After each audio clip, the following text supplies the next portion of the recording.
The Wood Whisperer is sponsored by Typebond and special sponsor Carbon Method. All right, welcome back everybody to the next vlog in this series of showing you how much it sucks to move, something most of you probably already know. But next up we need to worry about some hand tools. I've got measuring implements and all kinds of things at my workbench and that entire tool wall behind my workbench that we have to pack up. So let's get to it. We scored big when looking for moving boxes and found a family that had about 8 black trash bags full of protective wrapping paper. So I used that stuff generously to wrap most of the smaller tools. Some stuff still got the bubble wrap, and for things like my saws I wrapped each one individually and then secured them in a box together. The key here is to make sure that there's no slack room in the box. If things move, they break.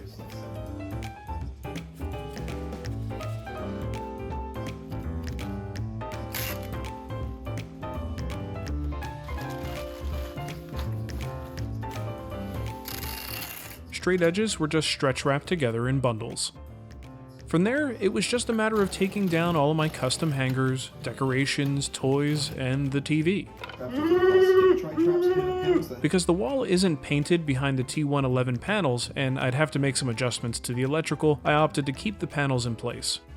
I hope the new owners do a woodworking show. Alright, so everything is pretty much as packed up as it can be. Give you a little spin around here. And I'm a little bit ahead of schedule. I mean, I could have timed this a little bit better. I still have a couple of weeks here and I could have been making projects.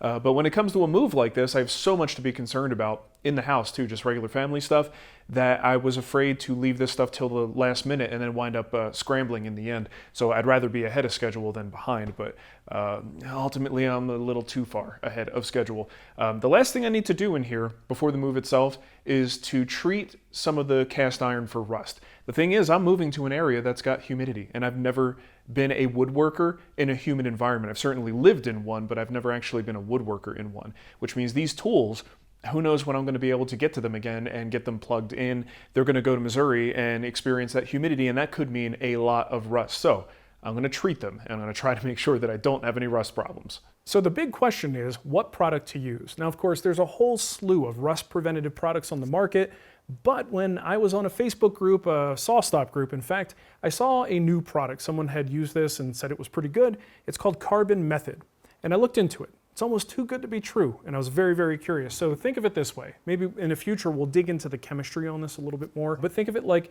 a very thin layer of graphite, the same stuff that's in a pencil. And you have this mono layer on the surface that's actually 1 atom thick. Like that's pretty darn thin. But that very thin layer becomes very strong and protective and should help prevent the surface from rusting over time. And it also lasts a heck of a lot longer than all the other treatments that we tend to use in the shop. So I wanted to see if it really would hold up, and I picked up a couple of bottles. Well, I got an email from the owner, I guess it's the owner, Dan, sent me an email and said, I'm a fan of the show, like what you do, if you need anything else, let me know. And I said, well, you know what? I have an idea. What if we do a very unconventional ad? What I mean by that is normally when I do an advertisement, it's for a product that I believe in, something that I have used in the past or currently use that I wholeheartedly recommend. In this case, I can't do that. I haven't had enough time with this product, but it seems cool, the chemistry is cool, and I think it's super interesting. So I asked them if they'd be interested. They said, heck yeah. And I got a whole lot of respect for that because I said the caveat here is while I'm doing this ad now, I have to publicly report back on how this held up in the future. So later on down the line, when we have results to show you whether this is pristine or whether it's completely coated in rust, I'm going to tell you guys about it, and then we're going to know for sure whether this stuff works as advertised. And they were not fazed by that and said, yeah, let's do it. So here we are. I'm going to apply the product. I'm going to follow the manufacturer's instructions to the best that I possibly can because I want to give this the best chance of success, and then I will report back in the future. But for now, let's get it on. The first step is to clean the surface of any sort of oils or impurities. I'm using orange solvent and a gray Scotch-Brite pad. In addition to cleaning, the Scotch-Brite will help expose bare metal, which is key. Carbon Method sells a cleaning product called Carbon Cleanse, so I'll use that to clean the surface a couple times as well. This thing should now be as clean as my plate at a barbecue festival. And now the magic juice. I add a little bit of Carbon Method to an applicator pad and apply it systematically to the surface. They give you exact instructions for how to do this in their application video, so I won't go into too much detail here, but the idea is you're applying a very thin coat, but then buffing the surface.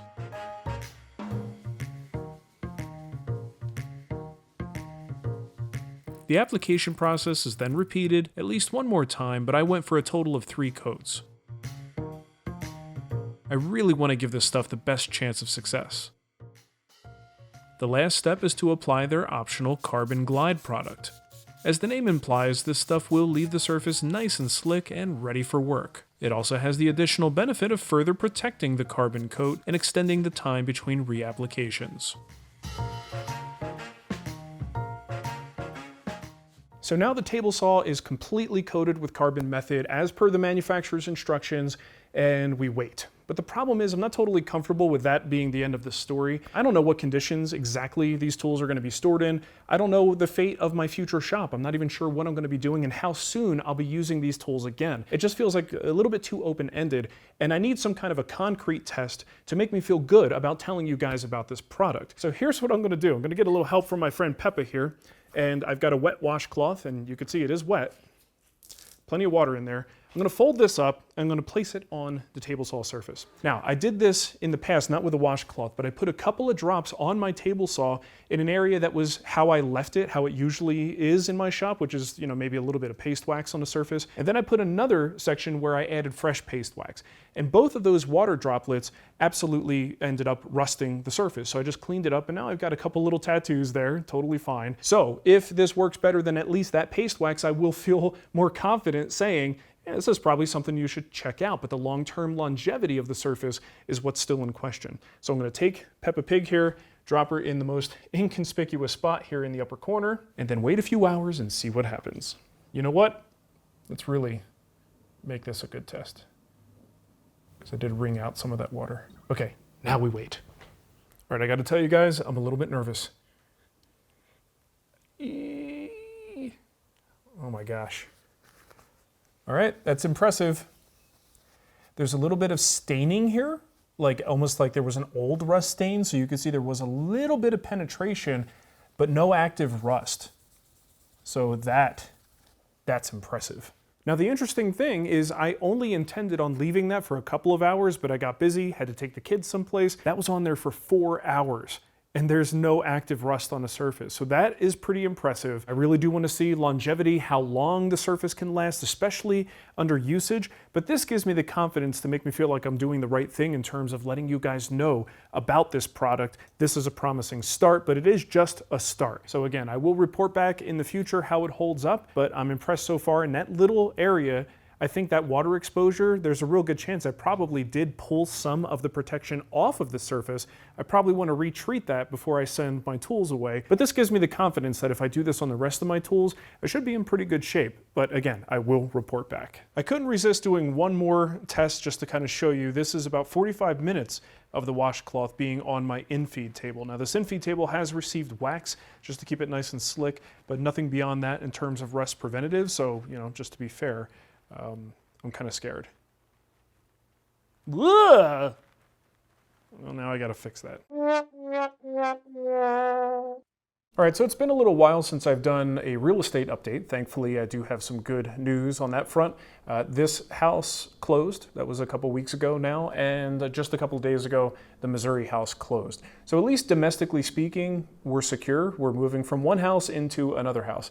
As far as the commercial property goes, that process is just taking a little bit longer. The unfortunate thing is that I will not be able to take these tools and put them in the new location. I'm gonna have to temporarily hold them at the house and then go through another fun move process of moving the tools into the new location. I wish I could tell you more about that location, but at this early stage of the game, I just don't feel super comfortable talking about it and giving you details. But as soon as I can, I'm gonna tell you guys all about it because it's pretty cool. I'm pretty excited, and it's gonna be a wild ride. But speaking of wild rides, tomorrow is moving day. All right, so the house move went pretty well. So far, there's still a little bit in there, but the problem is the second truck never arrived. The second truck is the truck with the lift gate, and that is what we're going to use for all of the shop stuff here. So here's the deal. We need to be in Missouri tomorrow night. And me and the family, we're getting up very early tomorrow morning, and we are heading out one way or another, which means I'm not going to be here tomorrow when the rest of this move is completed, and arguably the most important part of the move, which is all of my tools. So the only workaround we have for this is, thankfully, my mom is still in the area. She is going to oversee the rest of this tomorrow. She's going to be taking video, getting whatever footage she can, so that I have some stuff to show you guys, but I'm actually not going to be here. And I'm not even going to get that moment, which I think is really important when you progress from one shop to another.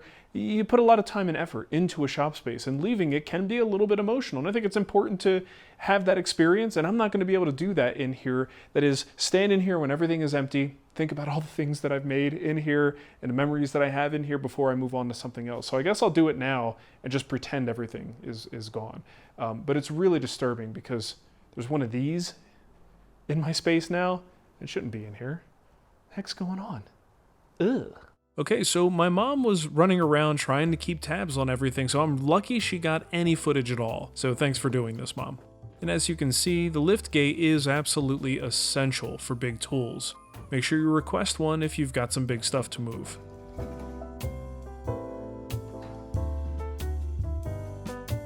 And here's that moment that I missed, the empty shop, ready to go for the new owners. Onward and upward. Meanwhile, the Spags hit the road again, and I met this pig at a rest stop. We got to Missouri really late, so Grandma took the kids so they can get a good night's sleep in a bed, and Nicole and I ate tailgate McDonald's at 10 p.m. because that's all that was open. We crashed at the house with the dogs, and the movers showed up bright and early the next day. Of course, it rained most of the time because Missouri. Moving the tools was pretty uneventful, and just about everything fit into our detached garage, and that's where it's going to stay for a while. All right, so we made it. Everything is packed, and I mean packed, in this garage. I'm also wearing a hat because humidity makes my hair go crazy. As you can see, it is a little bit crowded in here, but this is the best we can do. Loaded everything in. In fact, I still have a few things in the other garage that's attached to the house, and we are just not ready to do anything with this yet. Unfortunately, this is just a temporary holding point, and next up, hopefully, will be the commercial property. Now, we aren't quite at the finish line yet, but we are getting close. We signed a little bit more paperwork, the whole back and forth thing that has to happen with zoning approval coming in a few days. And assuming everything goes through, we can set a closing date after that point, but I don't have one yet. So right now, it's kind of maybe a blessing in disguise here because we've got so much to do for the house. And if I were focusing on trying to get the shop set up at the same time as doing the standard house stuff, it would be a huge demand on my time and my mental state. So I think this is probably for the best. All right, so I will keep you updated as soon as we know what's going on, and hopefully we'll be doing some woodworking again soon.